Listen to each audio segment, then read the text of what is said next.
सत्संग जी, प्रेम से कहना धन्यकार जी। सत्संगत सतगुरु की बड़ी कृपा है, रहमत है कि हम आज सभी इस सतगुरु के साथ जुड़े हैं। ये सत्संगत हमें ब्रह्म का ज्ञान दे करके इस ब्रह्म प्रभु परमात्मा की जानकारी सतगुरु देते हैं, और जो भी गुरु के चरणों में जुड़ जाते हैं वो सत्संगत इस ब्रह्म को प्राप्त कर जाते हैं। कहते हैं जिसकी पूजा, जिसकी भक्ति, उसका ज्ञान जरूरी है। कहते जिसकी हम पूजा करते हैं, जिसकी हम भक्ति करते हैं, उसके समझ हमको ज़रूरी है। क्योंकि अगर बिना समझ के, बिना ज्ञान के अगर कोई कर्म करते हैं तो कभी कभी वो नुकसान, फायदे की जगह हमको नुकसान दे जाता है। तो इसीलिए कहते हैं कि जो भी हम करते हैं उसका हमें ज्ञान होना चाहिए। तो सत्संगत गुरु तो अपने शिष्यों को हमेशा ये सीख देते हैं कि ये भक्ति कैसे करनी है, इस प्रभु परमात्मा को जान के किस तरह से इसके भाड़े में रहना है। तो सत्संगत दासी को याद आ रही है बाबा गुरुवचन जी महाराज की एक बात। वो किस तरह से अपने गुरसिक्खों का ध्यान रखते थे, किस तरह से अपने गुरसिक्खों की देखभाल करते थे, किस तरह से अपने गुरसिक्खों की इज्जत करते थे। किसी ने किसी गुरसिख से अगर ऊंची आवाज़ में बात कर दी तो उसको बर्दाश्त नहीं करते थे। तो एक बार अपने कमरे में सो रहे थे, बाहर महात्मा सेवा कर रहे थे। तो वो सेवा इस तरह से कर रहे थे कि ड्यूटी गेट पर लगी हुई थी, कि झप्पियाँ ले रहे थे, नींद में सोए हुए थे हल्के हल्के। तो बाहर से कहीं कोई महात्मा आ गए। शर्मा जी थे सत्संगत, शर्मा जी की वो सेवा रहती थी हमेशा गेट पे, जब बाबा जी गुरुवचन जी अपने कमरे में आराम करते थे। और वही हमेशा शाम की चाय का बाबा जी का ख्याल रखते थे। तो उस दिन ऐसा हुआ कुछ कि बाहर से महात्मा आए। अब महात्मा आए तो उन्होंने शर्मा जी से कहा कि महापुरुषों जी, हम गुरु के दर्शन करना चाहते हैं। तो शर्मा जी ने नींद में ही बोल दिया कि अभी बाबा जी आराम कर रहे हैं, शाम को आना।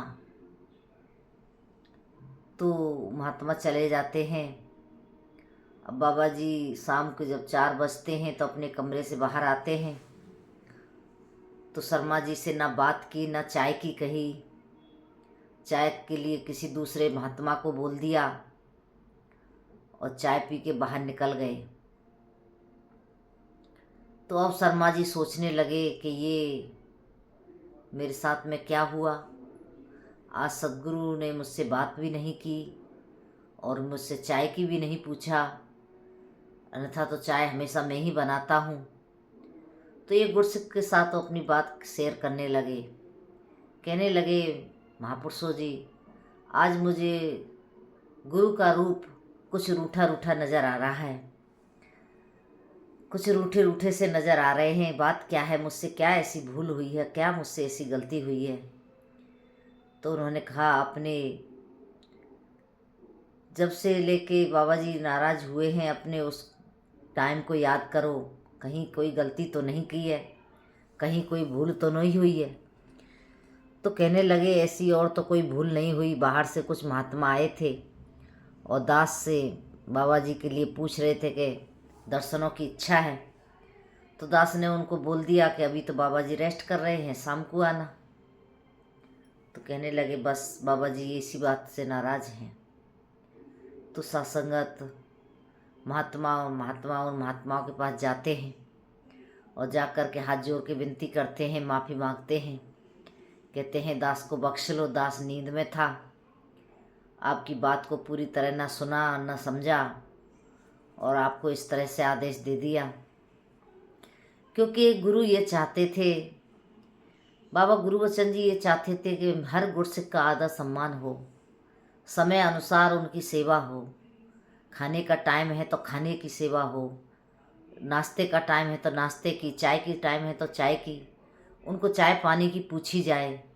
और कोई गुरसिक कहीं दूर से आया है तो उसकी भी पूरी तरह सेवा की जाए, पूरी तरह उसकी देख रेख की जाए, जिससे कि कहते हैं ना, जब सासंगत दूर से चल के आते हैं और कोई हंस के बोलता है और एक ठंडा गिलास का पानी का भी प्रेम से पूछ लेता है तो वो सारी थकावट दूर हो जाती है। इस तरह से बाबा गुरुबचन जी का जीवन था। इस तरह से वो समझाते थे अपने गुरसिकों को किस तरह से हमने अपने जीवन को जीना है। तो इससे हमको यही सीख मिलती है कि कभी भी हमने किसी भी गुरसिक को ऊंची आवाज़ में बात नहीं करनी है, किसी को भी हमने ऊंची आवाज़ में बात जवाब नहीं देना है। क्योंकि कभी कभी हम हंसी मजाक में भी कुछ ऐसी बात कह जाते हैं जो दूसरे गुरसिक को बुरी भी लग जाती है। तो कृपा करो संतों महापुरुषों, हमने कभी भी ऐसा कोई कर्म नहीं करना है जिसके कारण हमारा गुरु रूठे, जिसके कारण हमारे गुरु हमसे नाराज हो। क्योंकि गुरु के गुरसिक जो होते हैं, गुरु के आँख के तारे होते हैं, गुरु के बहुत प्यारे होते हैं, गुरु के जिगर का टुकड़ा होते हैं। इसलिए महात्मा गुरु कभी भी अपने गुरसिकों की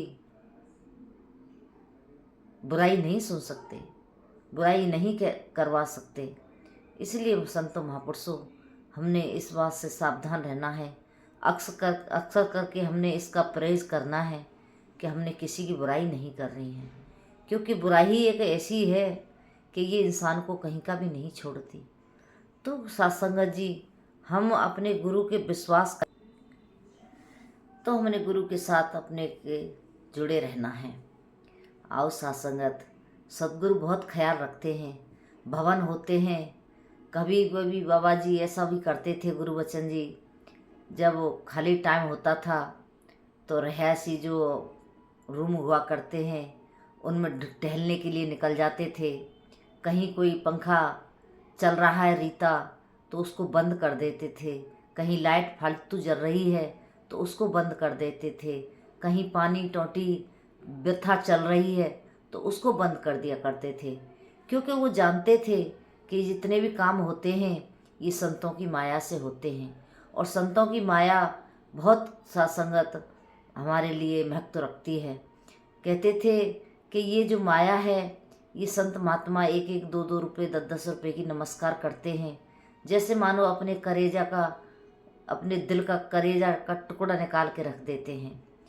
क्योंकि माया से जितना इंसान प्यार करता है इतना किसी चीज़ से प्यार नहीं करता। और गुरसिक जो होते हैं फिर भी इसमें से हमारी सेवा करते हैं, फिर भी हमको ये दान देते हैं, फिर भी नमस्कार करते हैं। तो इस माया का हमने बड़ा ख्याल रखना है। तो सत्संगत इस तरह से हमारी भी जिम्मेदारियां बनती हैं। कभी हम कहीं कोई फालतू चीज़ चलती हुई देखें भवन में या कहीं हॉल में, तो सत्संगत हमारा सबका फर्ज बनता है कि हम भी उस सत्संगत बात का ख्याल रखें कि कहीं फालतू लाइट तो नहीं जल रही है, कहीं फालतू पानी खर्च तो नहीं हो रहा है, कहीं कोई फालतू खर्चा तो नहीं हो रहा है। तो कृपा करो संतों महापुरुषों, ये सीख आज सदगुरु से हमको मिली, ये हमने अपने घर में भी फॉलो करना है। अपने घर में भी हमने इन बातों का ध्यान रखना है, क्योंकि वृथा माया जाना एक सत्संगत तो वो किसी मतलब की नहीं है। काम से खर्च होती है तो उससे काम भी निकलता है। तो कृपा करो संतों महापुरुषों, ये सीख सदगुरु ने हमको दी। तो सच्चा बादशाह कृपा करे। अभी सत्संगत आज 24 अप्रैल, तो ये मानव एकता दिवस का जो दिन है, इसमें बाबा गुरुबचन जी की याद में इसको मनाया जाता है। किस तरह से सत्संगत उन्होंने मानवता के लिए अपने देह का भी त्याग कर दिया, अपने जीवन को कुर्बान कर दिया। तो इसी तरह से इस मानव दिवस के रूप में भी रक्तदान भी होते हैं। रक्त तो दे देते हैं, बाबा जी कहते थे कि रक्त नालियों में नहीं बह करके नाड़ियों में बहना चाहिए। जब नाड़ियों में बहेगा तो इंसान को जीवन मिलेगा, और नाली में बहेगा तो इंसान के जीवन को ले लेगा। तो कृपा करो संतों महापुरुषों, ये सीख आज हमको सद्गुरु ने दी।